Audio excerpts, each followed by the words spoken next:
Hello, hello, and welcome to The Coolest Journey, the show where we dive, sometimes literally, into the coolest stories out there.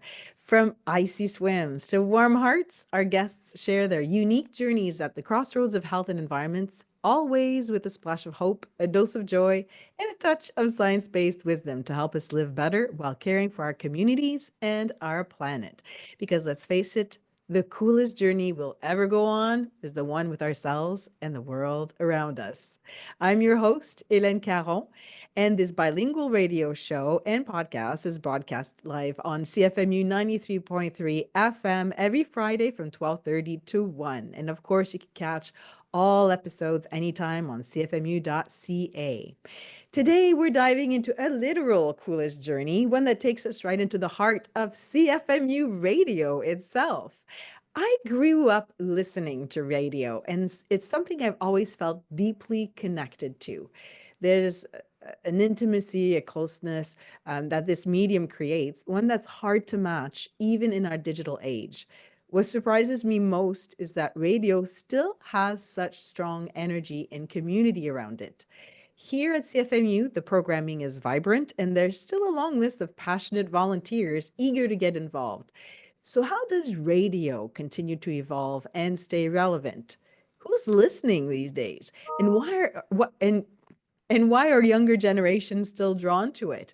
My guest today, James Tennant, is perfectly positioned to help us explore those questions and more. James is one of the longtime pillars of CFMU 93.3 FM. He's the spoken word program director, a broadcaster, host of Get Lit, and an accomplished writer with two major novels to his name. He's also co founded the Hamilton Independent Media Awards and contributed to projects like the 2015 JUNOs and the Polaris Prize. So, without further ado, let's dive right in. James Tennant, welcome to the coolest journey. Well, thank you for having me, Ellen. It's good to see you again. I know we used to see one another so often when I was in the I studios know. live every Monday, right? Yeah. Yeah, we'd have our little chat, and then I'd go on my bike, and you'd go on your bike, and I put the bike away now. I've been a little under the weather, and also the weather itself has not been all that grand. So it's just probably best to keep it parked in the living room for now. oh my goodness, yes. And so we go quite a while back, you and me. Well, what We year did you start? 2010 for French Yeah, Toast. yeah, And you were 15 years. already, yeah, you were already there, well established. When did you start working with Uh, CFMU? as a staff member, summer of 1999. Oh But my goodness. as a volunteer would have been probably the fall winter of 1988. Whoa. Yeah. Yeah. Very long time. So wait, I can't calculate. 1980. I can't do Oh, I math don't in even my. want to know. I don't want to No, know the okay. Uh, actual. I've been working here for 27-ish years. So, yeah, whatever it is. So 38 years or so. I was gonna say going on 40. Yeah. Yeah. Oh my God. I wasn't kidding. I knew you had been there for a while because I remember 2010. And I remember as well, early 2000s, I think I had gone a couple of times at CFMU when I was doing my master's at McMaster. And I had looked into the studios and I remember seeing you there too. So, my memories of you go a few decades back, but almost 4 decades, that's pretty amazing. So you've seen a lot of changes, a lot of transformations, both from the station itself and probably in the listenership and the radio industry itself. Oh gosh, I can't even begin to track it all. It's been so things have changed so much, and in other ways, not at all. Interesting. Ah, well, if you can just quickly give us a little bit of the history behind CFMU so that we know where it is today. Sure. So we're a campus-based community station. That's not the official title, but we used to be officially classified as that. And we've been around since, well, in theory, we've been around since 1965 or so, but we were only a theory. It was the McMaster Radio Club, and they started doing a program that aired 1 hour a week on the now defunct 900 CHML AM. And eventually they decided that they were going to bring this back to a uh, a more permanent situation on campus. So what they wanted to do was they wanted to start a I don't know what they called it, but it's kind of the concept was kind of closed circuit. It was a radio station you could only get on campus. Oh, And the closed circuit, almost like close range yeah, the frequencies. technology was called carrier current, and this is pretty hilarious.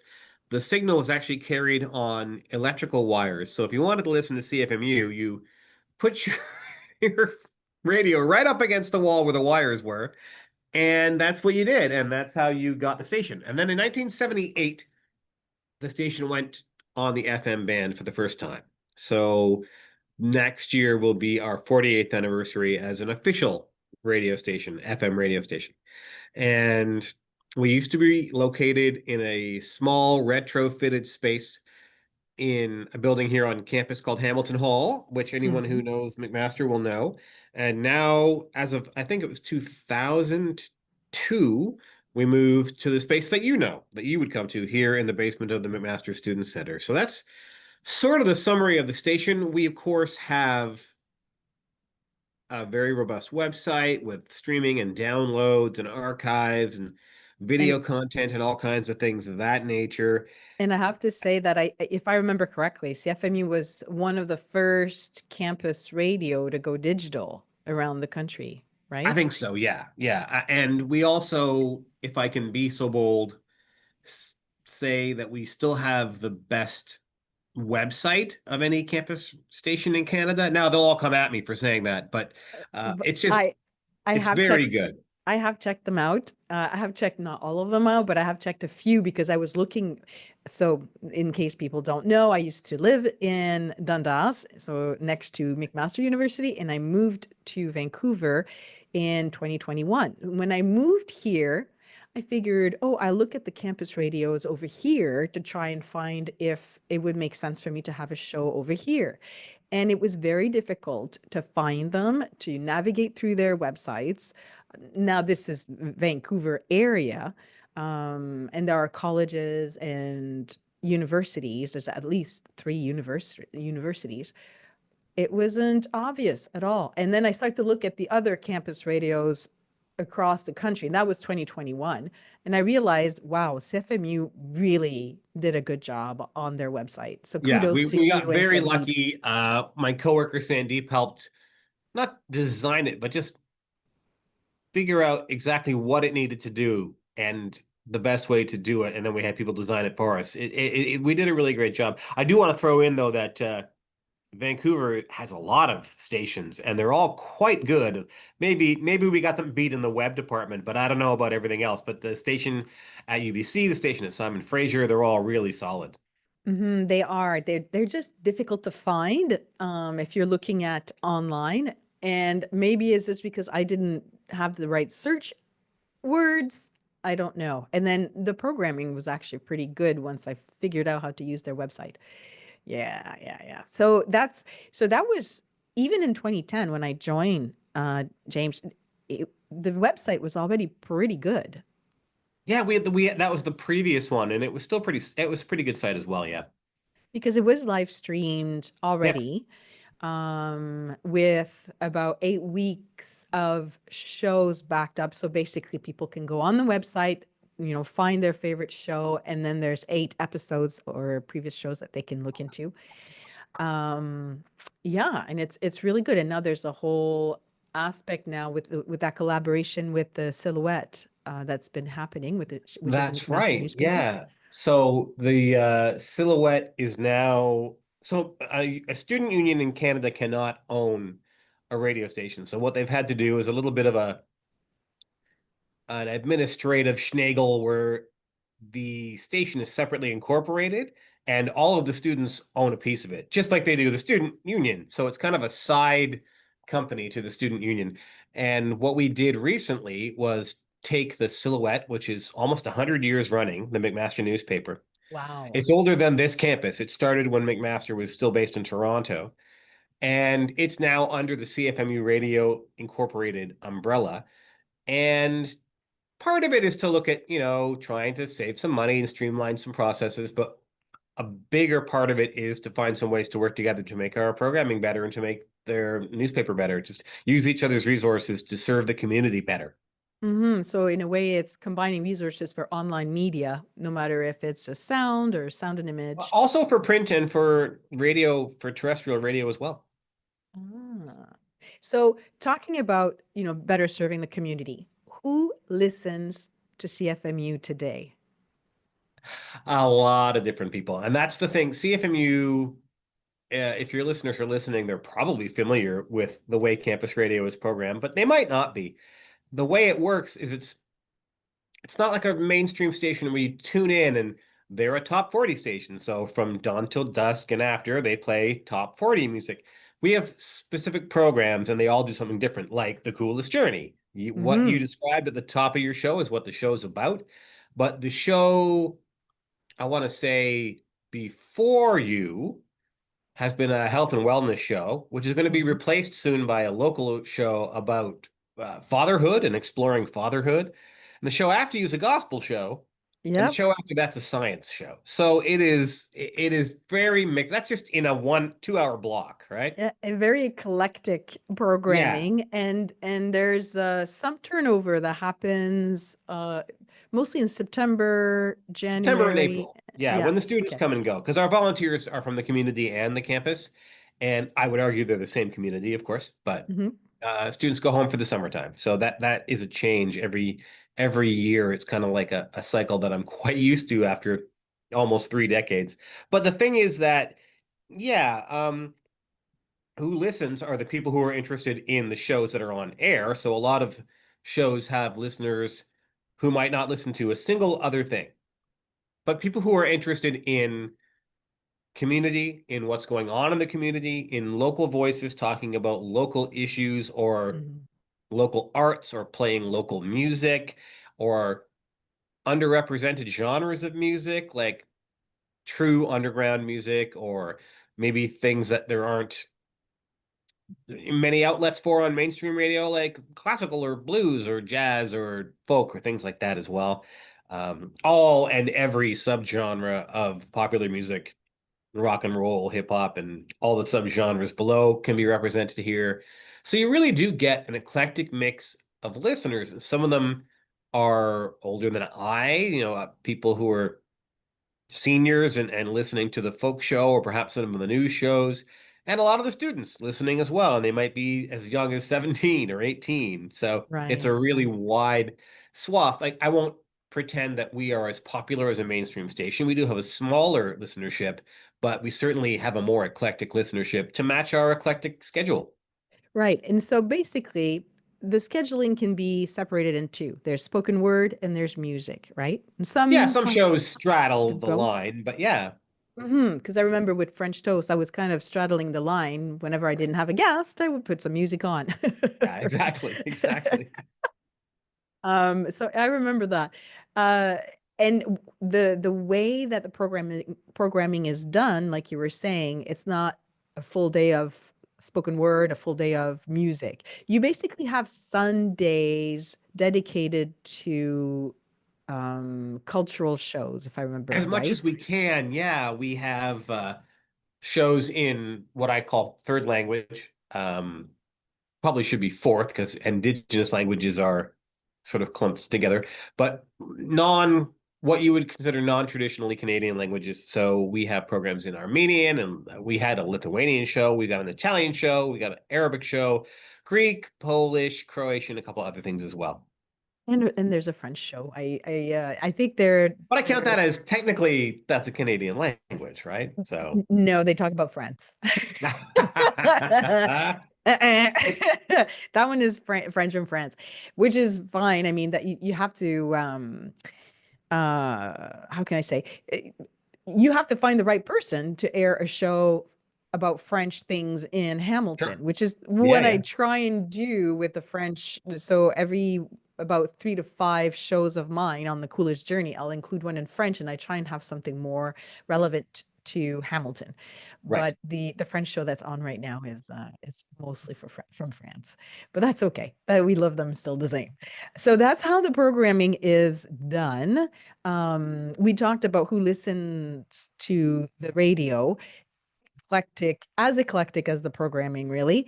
And I remember at one of the AGMs, because every year there's an AGM for CFMU, we talked about how you don't get necessarily the same reports as the large radio stations would, like CBC, because we don't have the funds at CFMU to pay for those reports. But however, we can track who listens to the show online, right? So who accesses CFMU from wherever they are in the world and who listens to the shows there. Yeah, we don't get personal user data, but we certainly can see what countries are listening, and it's surprising. There's a lot of American listeners, a lot of listeners, all quite literally all around the world. That's fascinating. Yeah, how they find us, I do not know, but they do. Da, da, da. And so talking about exactly that. So how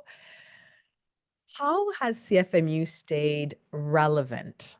Because we're talking about, how CFMU is a connection to the community, but yet we have these people from an international country, so a country other than Canada, who are listening into CFMU. So how is it that CFMU has that appeal and has remained relevant through the years? Well, that's what I was alluding to off the start when I said some things have changed a lot and some things haven't changed at all. That's exactly where that comes into play. So we talked about the website and staying relevant in terms of how people are consuming media is a very important thing. If we were still only an FM radio station, we would still have listeners. We have a surprising number of people who listen on FM, but it would Oh, be an aging, yeah, we really do, but it would be an aging audience. You wouldn't have any of the McMaster students listen, maybe in the car, possibly. But and yes. again, cars are a big thing for CFMU. Believe me, people listen to radio in their cars a lot, which is great. Even me, I couldn't be bothered figuring out what's on my phone to Bluetooth it to my. I'll just turn the radio on.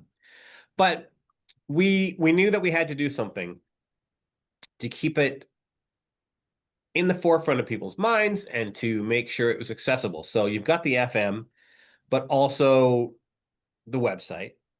And on this website, we had to make sure that it was really compatible with a telephone. Like you can't tell the difference between it and an app. It seems like an app because it's made for phones. Right. We needed to make sure that the we did not ignore social media, so we certainly don't. We're on all of it, even though we were on Facebook and Instagram, but Bill Mm. C-18 doesn't allow news. And although we're not technically a news station, they still gave us some grief. So we did start a new Instagram, but we haven't had any luck getting back on Facebook. But we're still on all the rest, including the newest and most exciting. Like we're on TikTok. We got videos going up all the time. We have a YouTube Ooh. channel. We started doing video because we thought that people are really consuming video now. So what can we do? Well, we can present fun, relevant things for students and for the community on video. And then what we can do is always use that as sort of the doorway back to cfmu.ca or back to the FM. So it's like, here's a little bit of what we care about. If you want the whole deal, it's over here in audio form. So that's Hmm. been successful. And a lot of people will say, oh, yeah, I heard about you because of Instagram, which has Right. been very, very cool. And along those lines, when I was there, it was starting to get set up to do some video recordings of interviews. Then COVID hit. Is it possible now to record in studio if We guests don't are there? have any built-in gear, but we do have a full-time digital media specialist, a guy named Derek, who does a great job. And Derek has been known for certain programs to go in and shoot it. So that is something that we do sometimes for sure. But all this tech, though, is in the service of the programming, and that's where I allude to not changing. Hmm. CFMU's mandate has always been to have a really diverse, really interesting, really relevant set of programs on the air, 100, 110, 115 at any given time. And that's the other reason that we stay relevant is because there's a lot of turnover. We have some Mhm. shows that have been here for 10, 20, 30, in one case at least 40 years. And then we have shows that turn over annually. And we have people coming on talking about things that are brand new to our airwaves, things that no one's ever had shows about before. We've never had a show like this before, for example. But then we've Yeah, got other yeah. shows that might say we just hired a new punk show. We've had lots of punk shows, but we currently didn't have one. So it's like, yeah, let's do that for those people, for those fans. And so I think the two things, making sure that we are still committed after 48 years to diverse, interesting, often locally focused programming, and then also moving with the times and changing so that people can access that stuff in whatever the current popular mode of access is, and promoting ourselves to them on the platforms that they currently use. So it's a bit of a combination of, keeping it old school and moving with the times. I think that's really what has helped us out. Do you think because of this, maybe a higher turnover of shows compared to larger radio stations, Sure. especially with students, and I'm thinking here about international students, do you think these international students are at the radio station with a program that maybe family and friends back home are listening to? Is that how we're getting the Oh, I'm sure that international? happens as well. Yeah. Yeah. I would have no doubt. That's quite interesting. Like Yeah. that's part of the international listenership explanation. Hmm. And talk about radio in general. So, what do you think makes radio so unique? And we're talking about the human aspect here. Instead of, you know, if I'm on YouTube, for example, and I just want a playlist, it's algorithm driven. So, what would make not me because I know me a little different. I do radio. But what would make someone listen more to a radio station with a human rather than an algorithm driven uh, Well, I think it's exactly that. It's to avoid the algorithm because the algorithm, I find, no matter what you're talking about, is either so accurate that you're bored, or it is uh wildly inaccurate and you're like, why would you give me that? I don't want to hear that. right? There's something about curation from, and it's not like the man is curating something. It's your neighbor, it's your buddy in class.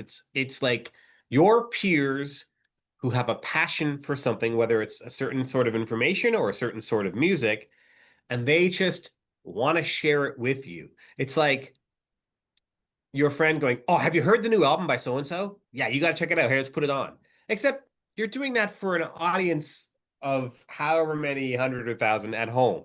It's Right. got that.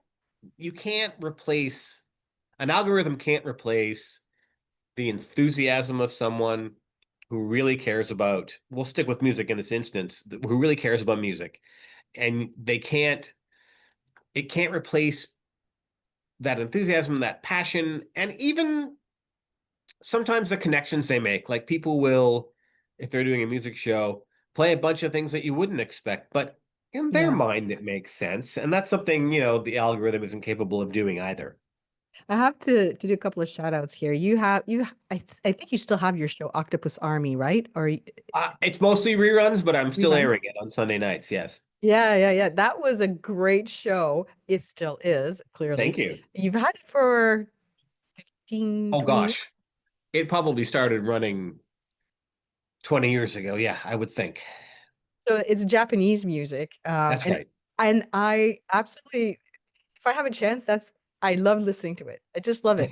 And there's a couple of other ones too and it's exactly that human, that you're passionate about Japanese music and what you're bringing to the listeners. It's not something that I think a machine could do. Right. Or listening to jazz with Darcy Hefner, right? Who Yeah. is a music teacher at Mohawk College. And to listen to him talk about the pieces and then listening to that, it's just a different experience. You Well, get that's the other thing is the information and the commentary that humans can bring to it, as opposed to just here's another song. It's like, here's what you heard and here's why it's cool. And there's also a personal connection. Often you'll hear people doing music shows saying, I remember when I, like, you could see Darcy saying, I remember when I saw Sonny Rollins play at Massey Hall. Like, that's not going to happen on a streaming service. That's right. And for Darcy in particular, he's combining his own personal passion with his professional life. And so for him to do this show, it's absolutely superb. And Well, then and there's I this. mean, there's something to be said for probably Hamilton's number one jazz person to be doing a show.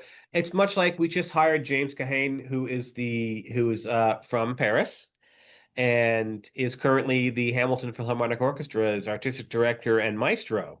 So I think we can safely say that the number one classical music person in Hamilton is hosting a show here as well, right? And that's you get the same thing with rock and roll shows have been hosted by longtime musicians. You get all this kind of thing happens quite frequently, and it's just really, really amazing. You're getting all that human element, but you're also getting an extra element of deep knowledge and understanding. Mhm, mhm. And entering the person's world, entering their passion, entering, what they think could also resonate with the audience and why they're sharing it with others. I find that that's also fascinating. So that's what I do on this show, right? It's people sharing their passion, sharing their coolest Yeah. journey. And for you, it's been almost a 40-year journey with CFMU. I mean, Yeah. that's Absolutely. yeah. Absolutely.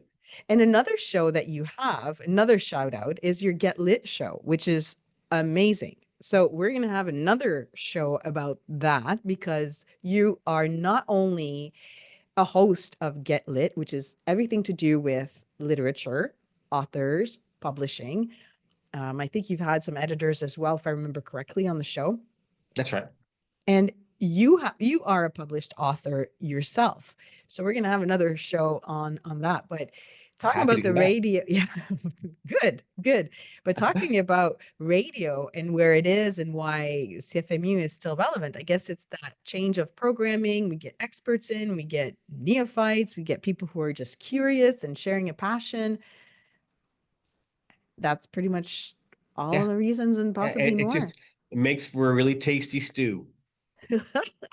So I have one last question for you. Sure. There is a CBC series, I just can't remember the name, of course. North, is it North of North? No, it's not. It's in the northern, it's Inuit based, and they talk that you can see it on the show. They've got the community radio there. I was always curious in these remote locations, are they using radios more than cell phone because radio is more reliable in unpredictable climates? And so, if that's the case, should we all have a radio at home in case some big emergency happens? Well, I can't speak to radio versus cell technology, but they do say in an emergency kit you should have a wind-up radio that doesn't require power, Hmm. so that you can pick up and find out what's going on out there. And in remote communities, this is why the defunding of the CBC that all of these people, especially obviously on the right side of the political spectrum, that they're pushing for is a horrible idea because some of these communities do depend on it. And I remember your listeners may have heard of Alan Cross, who's a very important radio person in this country. Used to run CFNY, now runs Q107, has a whole bunch of podcasts and radio shows. He told me about one of his first experiences. I believe it was in Alberta, it might have been Manitoba, on radio, and it would literally be things like, and you're listening to the Fox on 97.2, and hey, Joe, you left your boots down by the dock. You should probably go pick them up. You might be wondering where they're at. So they're still there. Freddie left them for you there. Okay, moving on. Like this, and this was a literal, probably embellished, but literal example of how much it matters to not just the community, but to the whole feeling of community in places like that. And I think more than ever, we have that need for that sense of community around us. A lot of people say, Agreed. "Oh, well, like, my digital community, my virtual community," but we also need in-person communities.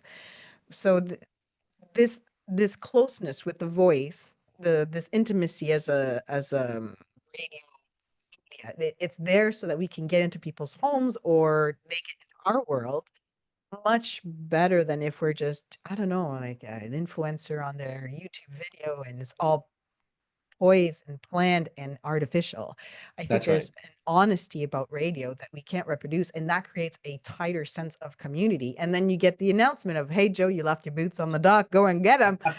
I just love that. But it really, that crank and solar powered Yeah, radio combo. I think many places sell them now, but yes, that's a definite thing to have in a kit. For us here in Vancouver, it's taken emergency response to a different level because we are, possibly subject to tsunamis, earthquake, and a whole bunch of sure. things that are not there on the shore of Lake Ontario. Um, We're so not too far from a fault line. We've had some doozies of earthquakes here historically, but it ain't particularly common. So, yeah, well, I remember being in Hamilton on the phone with a client. That's when I used to work for Camco, that building that eventually was sold and went to McMaster human University, which master, is that's correct. Yeah. the innovation center. I was in the older brick building on the phone on the fourth floor with a client in Toronto. And I had to tell my client, "I'm so sorry. I have to hang up. There's an earthquake happening right now. The building is shaking." So I hung up. We lost power in the building. He called me maybe 15 minutes later to tell me that it was possibly 30 seconds after I had to hang up with him that he felt it in Toronto. Oh, wow.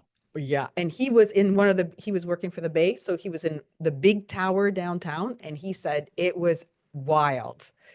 Like things were falling down and all this. So Yeah, there's no definitely doubt. a big fault line, and how fast you feel it and the effects on the lake, and who knows? Who knows? Yeah, So for yes, sure. people, if you're listening, emergency response is critical. Um, James, sorry, I keep wanting to call you They're Jamie both because my name. It's fine. yeah, well, because when we first met, it was Jamie and Yeah, then that's right. James, and Yeah, back and forth a little bit. yeah, yeah, yeah. So quickly now, very last question. What is the future of radio, do you think? What's the future of CFMU? Well, those are two questions, though. So, radio, I think, will continue to go strong for all the reasons that we've already talked about. It's not dying. In fact, there's more people interested in it than ever. And CFMU's future just keeps getting brighter too. We've never had the number of volunteer applications as we've had this year. We've had more show applications this year than ever before in history. Our listener numbers keep going up. We're doing something right, and we're just going to keep heading in that direction and hoping we continue to do it right. Awesome. Well, thank you so much, James, for sharing your passionate and surprisingly pretty cool journey with us through radio in the last Thank you. 40 years 40 almost. years almost. And yeah, this is a great reminder that whether online or listening to the FM waves in the car or at home, well, it still has the power to open our minds, touch our hearts, and bring communities together. And so, if people would like to tune into James' fascinating show, Get Lit, all about the world of books and publishing, you can find on cfmu.ca, or, and I'm going to do a shout out for your website, it's jamietennant.ca, which I thought was pretty cool. Correct. And there's all sorts of past shows in there as well from your Get Lit. Yeah. And of course, if people want to listen to this episode again, you can catch it on cfmu.ca. And I also have a list on Spotify. So thanks for joining me. And as always, I wish everyone health, energy, and the coolest journey of your life. So thank you, Jamie, and bye for now.